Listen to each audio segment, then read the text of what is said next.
আসসালামু আলাইকুম ওয়া রাহমাতুল্লাহ। আলমগীর স্মার্ট কোচিং এর পক্ষ থেকে সকলকে জানাই সুস্বাগতম।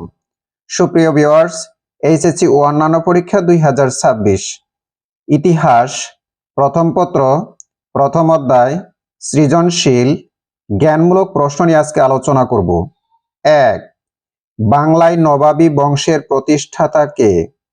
2. ভারতে আসার জলপথ কে আবিষ্কার করেন? 3. কে দত্ত শাসন ব্যবস্থা প্রবর্তন করেন? 4. পলাশী কোন নদীর তীরে অবস্থিত? 5. ইস্ট ইন্ডিয়া কোম্পানি কত সালে গঠিত হয়? 6. পর্তুগিজ নাবিকের নাম কি? 7. আলীবর্দী খান কে ছিলেন? 8. কোন নদীর তীরে পলাশী যুদ্ধ সংগঠিত হয়? 9. ভাস্কো দা গামা কত সালে ভারতবর্ষে আসেন? 10. ৭৬ মন্বন্তর কত সালে সংগঠিত হয়? 11.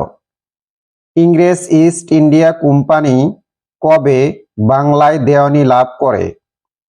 12. কত সালে ফোর্ট উইলিয়াম দুর্গ নির্মিত হয়? 13. বক্সারের যুদ্ধ কবে সংগঠিত হয়? 14. আলীবর্দী খানের প্রকৃত নাম কি? সুপ্রিয় ভিউয়ার্স, বাংলাদেশে যে কয়টি শিক্ষা বোর্ড রয়েছে এই কয়টি প্রশ্ন থেকে 100% কমন পড়বে ইনশাআল্লাহ। ভিডিওটি যদি ভালো লাগে নিজেরা মনোযোগ সহকারে দেখবেন, পাশাপাশি সবাই যেন ভিডিওটি দেখতে পারে এজন্য ভিডিওটি বেশি বেশি লাইক, কমেন্ট, শেয়ার করবেন। আল্লাহ হাফেজ।